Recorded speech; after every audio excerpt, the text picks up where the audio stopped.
Elvis, let me bring you in here and let's talk about local production versus imports.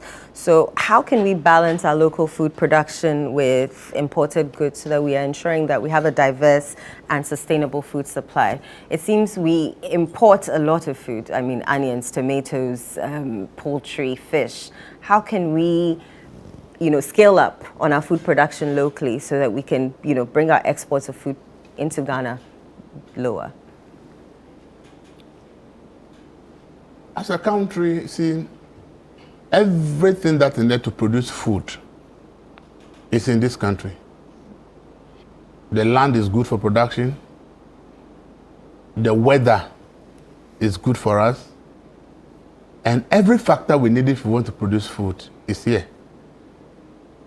It's therefore sad that we in this country have to import things from Sahelian countries where it hardly rains, but then we are importing things from there. Mm-hmm. So clearly you realize that it's not that we don't know the problems, we don't know what to do, but it's about strategic government policy to say if we can feed ourselves, a lot of challenges of society will reduce. See, when there's a problem, if you hear people crying about economic crisis, mm-hmm. the number one reason why we cry more is the cost of food. Yeah. Because food alone takes about 60% of your entire earnings every month. So when food becomes expensive, it's a major problem. And you have to eat every day. But if your attire becomes expensive, it's not much of an issue. Mm-hmm. You can wear this for the next 3 years. You are not bothered whether the price has gone up or not. But you can't wake up in 3 days and say, for 3 days I'm not eating. You definitely feel the pinch of not eating. Yeah. So making sure there's food and it's available at affordable price is very important. Mm-hmm. In Ghana, our food import bill, as at last year, is about $3 billion.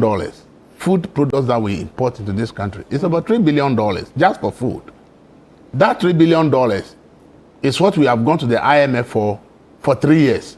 That they are giving it to us in pieces for 3 years. The money we are using to import just food products into this country is what we went to beg the IMF for. And they are giving it to us in pieces for 3 years, and it's a loan we have to pay back. So if we can cut our food imports, clearly it means that we are strengthening our economy. We are giving the city the backing it deserves. Everybody getting food at affordable price is happier in this country. However, see, there are several issues why we have the problem we have. Most of the time, we look at it as if we are not producing enough. But sometimes, it's not only about producing enough. It's also about producing and preserving and keeping it for long. Mm-hmm. We produce a lot of things, and when they are in season, the food product are in season, it just rots because we lack preservation methods. So they rot away within a month or two. You will see a lot of tomatoes up there, and it rots. Yeah. When watermelon is in season, 2-3 months is season. If people don't buy it, it rots. If onion, garden eggs, all these things that we need, that we eat on daily basis, when these food items are in season, mm-hmm. because we lack preservation methods, it rots. So the argument most of the time about us not producing enough is largely also not because we are not producing enough. Mm. It's also largely because we lack methods to preserve what we produce.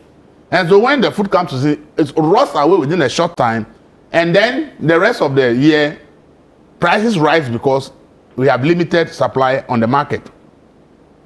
If you check, the WFP says that our food waste, mm-hmm. The food that goes waste in this country is worth about $1.9 billion. Food that we produce and goes waste. So you can imagine that if we stop the waste, our 3 billion import would have been reduced by 1.9 billion right. by just stopping the waste. So we are producing food worth over 1.9 billion and it goes waste. So sometimes when we are focusing only on the fact as if we don't produce enough, it's not necessarily only the case. We can produce as much as we produce and it goes waste. Truth is that we need to introduce basic, simple irrigation methods. Most of the time when we talk about irrigation, we think that's that huge, expensive cost. Ghana lands are owned by families. So it's difficult to have large-scale lands for large-scale farmers to talk about irrigation at large scale. But I believe that you can still have small irrigation system on 2 or 3 acre farms. All you need is to have a borehole and a solar system to power the borehole to generate water. You can do it. And when you go to the Anglo side, when you go there, you see how innovative Ghanaians can be, but we are not applying it on larger scale. The next land next to a house, they pass pipes because there's a water behind, and they put a pump there, and they are growing these onions and all these things all year round because they are using irrigation to grow it. Why is that somebody is not studying that system and finding out how we can large scale it across Ghana? Right. But it's happening just in a small part of Ghana in Angola. When I go there, one of the things that fascinates me most is how, even though the land looks as if you cannot grow anything, these people have managed to find out that with the water bodies around, they could put out small pumping stations and then develop the land and put pipes. They just put pipes, dig small trenches and put pipes in between, and then put the showers on it. And you go there, and in the afternoon, water is flowing on onion, garden eggs, okra, pepper, and the rest, and they are growing it all year round. And I'm asking, when we are talking about agriculture, it's not about sitting in Accra. It's about looking at individuals coming on these simple methods that are working and find out how we can scale it up for these small-scale farmers across the country, so that people will not say that because it did not rain, that is why we didn't have food. So I think that there are basic things happening in this country that if the ministry in charge decide not to look at what we have learned in schools, the large-scale ones, but try to go around the country and say innovative ways that individual small-scale farmers are going around things, it will help. I think the previous government started a project called the Enclave Project, where they want to cultivate over 100,000 plots of land across Ghana, and the first one is in the Adan area here. That project, I think this government needs to, and I think that's what Alex Mould is supervising under MEDA. When you go there and see the methodology they are using, if we can scale it up to be one of the best things we are going to do in this country, because the government that provides the rules, provides tilling of the land, preparation of the land and everything, and then allocate 3 or 4 acres to young people, and then give them capital to maintain, to plant and maintain. They actually give plant material to manage the farms. And then when the produce comes, they sell, and then they reinvest the money. When you go there and see what is happening there for rice, it's so amazing. And I'm told tomato is to be done in some Ejura and others.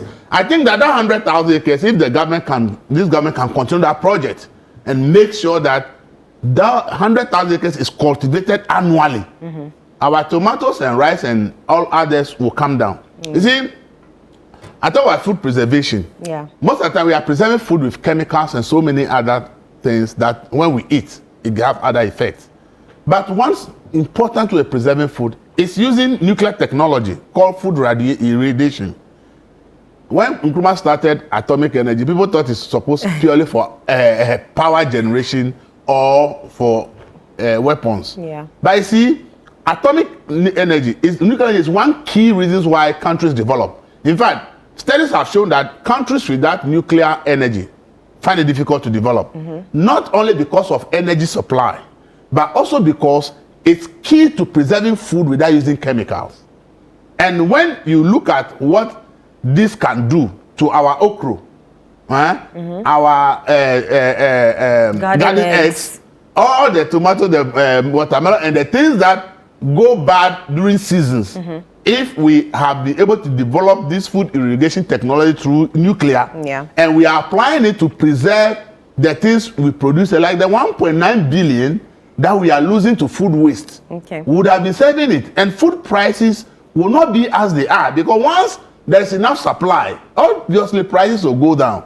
But when demand outstrips supply, obviously you should have higher prices. So as a country, see, we are told that right now if you need about nuclear technology, you need about 4 billion to maybe a 1,000 megawatt technology. But we are losing $1.9 billion every year to food waste. So what if we go for a $4 billion loan from the capital market and said, we are using it to build a nuclear power plant? It's not only a power plant. While it is selling power, we have also developed technologies out of it to preserve our food. So that okra that you see can be there for 1 year and nothing will happen to it. And when you eat it, there's no effect because it is not preserved by chemical, but you are using irrigation to preserve it. Okay. And I think that these are some of the things. I always say that when we go to the capital market to borrow, most of them want to come and pay our maturity. But I am of the view that if we can strategically decide that nuclear technology, we realize that these are the benefits of it, okay? And therefore we want to harness it. So we are going for a $4 billion loan from the capital market. All we are doing is 4 or 5 years, a nuclear plant is ready, generating 1,000 megawatts of electricity. That is cheaper. Right. And we are selling it, making money out of the power we are selling. Okay. At the same time, we have come up with strategies and technology through food irrigation to be able to preserve our food so that $1.9 billion worth of food we produce locally does not go bad. Right. So you see, if we don't take such decisions, we will always be complaining, but we'll only be talking.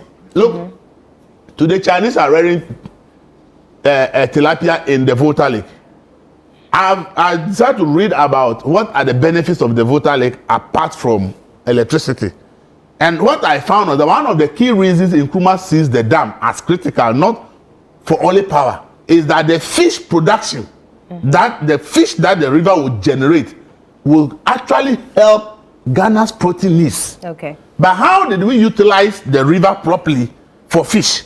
Really We just haven't, though. harvested the natural fish out of it. Yeah. And now Chinese are come with technology.